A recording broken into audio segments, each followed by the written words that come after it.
A crane lifts a 3,500 Newton bucket containing 1.15 cubic meters of soil with a density of 2,000 kilograms per cubic meter to a height 7.5 meters above the ground. Calculate the work done by the crane.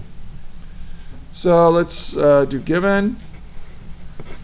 So I saw some of you drawing some really nice cranes. So here's our crane. It kind of comes up like this. And it's lifting up this bucket of soil. So here's our bucket. And it's got a whole bunch of soil in it. And it's going to lift it up. It's going to lift it up a height of 7.50 meters. That's our displacement. And the bucket, so the weight of the bucket, force of gravity for the bucket is equal to 3,500 newtons. And then we know that the volume of the bucket, I'll just call this V, 1.15 meters cubed. That's the volume of the bucket. And we know that the soil that's inside has a density of 2,000 kilograms per meter cubed. Okay? So we want to find how much work is done by the crane, W sub C, lifting this up. Now this is an important thing to know if you're designing a crane, or if you want to know if your crane can handle the load, or how much fuel you're going to need, that sort of thing. Engineers need that kind of information to design things like cranes. I don't know, have you ever seen a crane that, a year ago, remember they were pouring the concrete for this building right here? No. And they had the big crane, and it actually piped the concrete up, and it would pour it down in there. All that stuff needs to be figured out, how much work it's going to take, how much energy it takes, to move that material around. So let's solve it.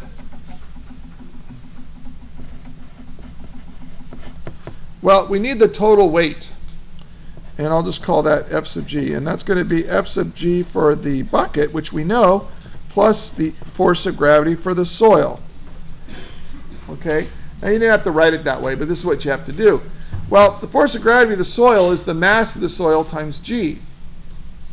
So we need the mass of the soil. The mass of the soil is just going to be the density times the volume. Density times volume.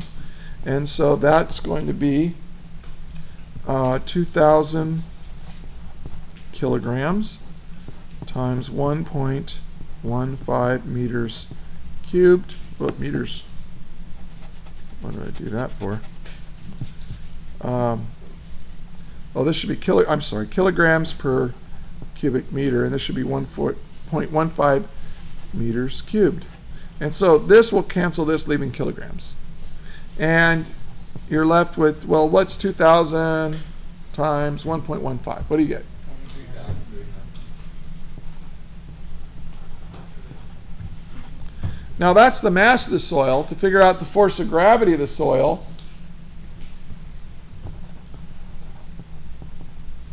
you need to multiply that mass by 9.8, 2,300 kilograms, times the strength of gravity, which is 9.8 newtons of force per kilogram of mass.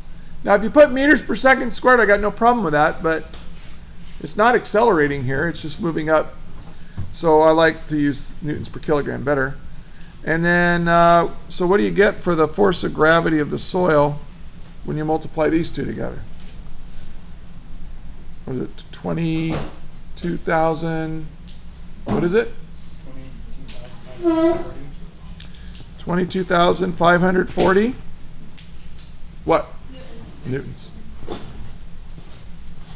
So now we know. So now we just need to add this to the bucket. So the weight that the bucket has to lift is 3,500 newtons plus 22,540 newtons. And so that is going to be equal to Well, 5, that's 1, let's see, that is 0.403, it's 26, is that right?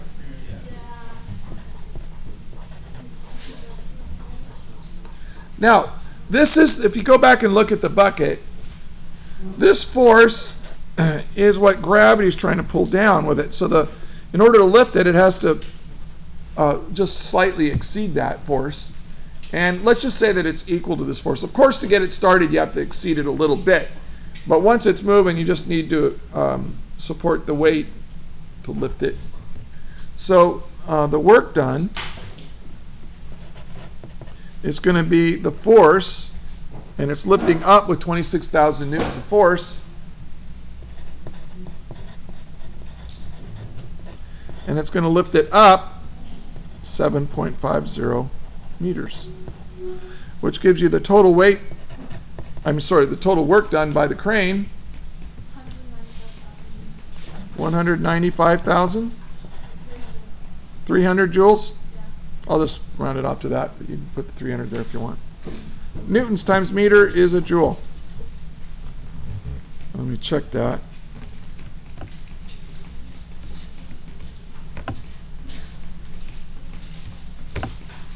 Okay. And so that is our answer. So the idea here is you have to figure out how much force you need to lift all that. And hey, folks, in a real world situation, you have to do stuff like this. You have to say, all right, how much stuff is being lifted? Well, the bucket's being lifted, and the soil it contains is being lifted. So you have to figure out how much it weighs. So you have to go through a little bit of mathematics and calculations to figure it out. But, you know, that's what you're doing. You figure out how much stuff is being lifted. What is the weight of the stuff being lifted? And take the weight times the height, and that's how much work was needed to lift all that soil plus the bucket. Now, actually, in reality, you also lifted up some of this cable. And those cables can be fairly heavy, but probably not nearly as heavy as the bucket or the soil it contains. And that's why it said to, in the problem in the book, it said, hey, ignore the weight of the cable. Any other questions? Any questions? That is all.